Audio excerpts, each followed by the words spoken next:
Knowledge চ্যানেলে স্বাগত জানাচ্ছি। আজকে আমি পঞ্চম শ্রেণীর ৬৬তম ক্লাসটি নিচ্ছি। আজকের ক্লাসে আমি শেখাবো টাকা পয়সার যোগ এবং বিয়োগ আমরা শিশুদেরকে কি করে করাবো। তো টাকা পয়সার যে যোগ এবং বিয়োগ থাকে সেগুলোকে আমরা দুভাবে শিশুদেরকে শেখাতে পারি। আমি দুটো পদ্ধতিতেই কিন্তু করে দেখাবো। দুটো অঙ্ক যোগ দুবার করব, বিয়োগও দুবার করব।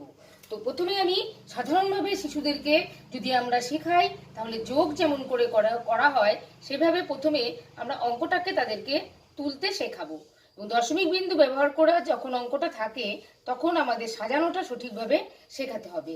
এখানে বিন্দু এই অঙ্কটাকে তুলেছি, এখন এর নিচে যখন এটাকে সাজাবো তখন কিন্তু আমরা এই দশমিক বিন্দুটাকে আগে বসানো শেখাবো। তারপর হচ্ছে ডান দিকে কি আছে ৭, ৬, তারপর বাঁদিকে আছে ১২ লিখে আমরা সরাসরি তাদেরকে যোগ করাবো, যেভাবে আমরা তাদেরকে যোগ অঙ্ক শেখাই। তাহলে এখানে হচ্ছে ৬, ৫-এর সাথে ১২, ২ হাতে থাকছে ১, তাহলে ৭ আর ২-এ হচ্ছে ৯ আর ১-কে ১০-এ ০ হাতে থাকছে ১, এখানে ১-এর ১-এ ২, এখানে হচ্ছে ৩, দশমিক বিন্দু সোজাসুজি বসে যাবে। তাহলে হয়ে গেল যোগফল ৩২০.২৬ পয়সা, অর্থাৎ ৩২০.২৬ টাকা। এইভাবে আমরা তাদেরকে সরাসরি যোগটা করাতে পারি।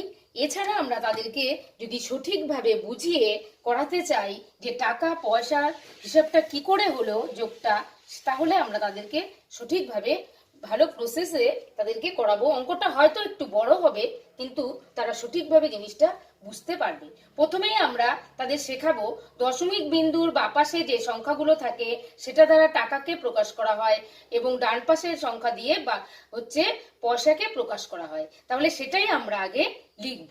তাহলে এখানে ৩০৭ হচ্ছে টাকা আর ৫০ হচ্ছে পয়সা, আমরা এটাকে আলাদা করে লিখে নেব। এবার এখানেও হচ্ছে দশমিক বিন্দুর আগে হচ্ছে টাকা, পরে হচ্ছে পয়সা। তাহলে এখানে হচ্ছে টাকা হচ্ছে ১২, তাহলে ১২ লিখবো যখন তখন আমরা একক দশক স্থানীয় প্রথমেই ১২টাকে বসাবো, ১২ টাকা আর এখানে হচ্ছে ৭৬ পয়সা। এবার আমরা যোগ করব। এখানে পয়সার ঘরে যে পয়সাটা আছে সেটাকে সরাসরি আমরা যোগ করব। তাহলে ৫০ পয়সা আর এখানে আছে ৭৬ পয়সা, তাহলে এখানে আমরা পেয়ে যাব ১২৬ পয়সা। আমরা পয়সার ঘরে পেলাম ১২৬ পয়সা এবং টাকার ঘরে এবার যোগ করে দেব ৯, ১, এখানে হচ্ছে ৩, ১১৯ টাকা। এবার আমরা তাদেরকে বোঝাবো এই পয়সার ঘরে আমরা জানি যে ১০০ পয়সায় ১ টাকা হয়, তাহলে এখানে ১০০ থেকে বেশি আছে, ১০০ আছে কিংবা ১০০ থেকে বেশি পয়সা আছে, তাই এখান থেকে টাকাটাকে বের করে এনে টাকার ঘরে যোগ করে দিতে হবে। তাই এই জায়গাটাকে আমরা একটু ভেঙে লিখব। পরবর্তীতে আরেকটা লাইন আমরা করব ১১৯ টাকা, এখানে আমরা ১২৬ পয়সাকে ভেঙে লিখব ১০০ যোগ ২৬ পয়সা। আমরা এইভাবে কেন ভেঙে লিখব, যেহেতু ১০০ পয়সাটাকে আমরা টাকা করে টাকার সঙ্গে যোগ করে দেব।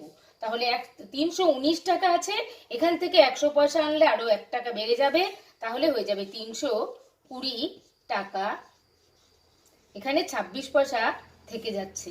আমাদের প্রথম অঙ্কটাতেও কিন্তু এই উত্তরটাই এসেছিল, এই অঙ্কটাতেও আমাদের সেম একই উত্তর এসেছে, কিন্তু এটাতে কিন্তু শিশুরা সঠিকভাবে সঠিক প্রসেসে অঙ্কটা করতে পারবে। এবার চলে যাচ্ছি আমি প্রথম অঙ্ক, ১ নম্বর অঙ্ক। এটা হচ্ছে বিয়োগ। বিয়োগের ক্ষেত্রেও আমরা কিন্তু সরাসরি সাজিয়ে বিয়োগটা শিশুদেরকে করাতে পারি। প্রথমেই আমরা দশমিক বিন্দু সোজাসুজি করে তুলে নিয়ে অঙ্কটাকে তাদেরকে সহজভাবে করাবো। বিয়োগ যেভাবে আমরা করি ঠিক সেম প্রসেসে আমরা এই অঙ্কটা করব।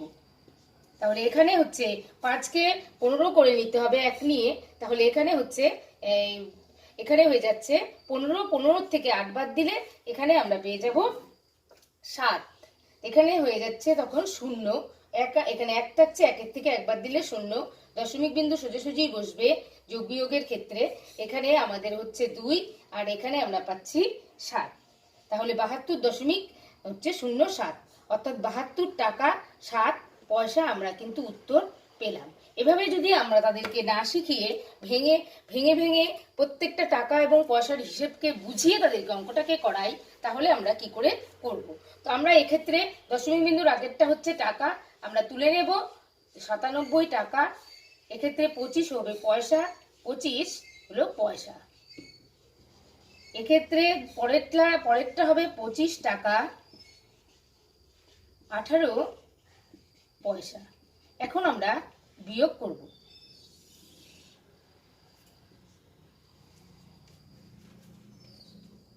এবার আমরা যখন বিয়োগ করব তখন এই 25 পয়সা থেকে আমরা বাদ দেব 18 পয়সা।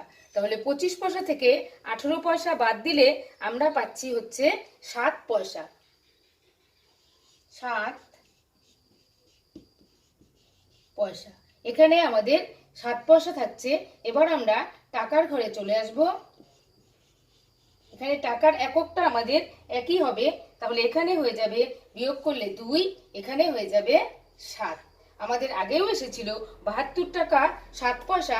এভাবেও যদি আমরা তাদেরকে বুঝিয়ে নেই যে 25 পয়সা থেকে 18 পয়সাকে বাদ দিচ্ছি, 7 পয়সা থাকছে, তাহলেও কিন্তু আমরা সেম একই উত্তর পাচ্ছি 72 টাকা 7 পয়সা।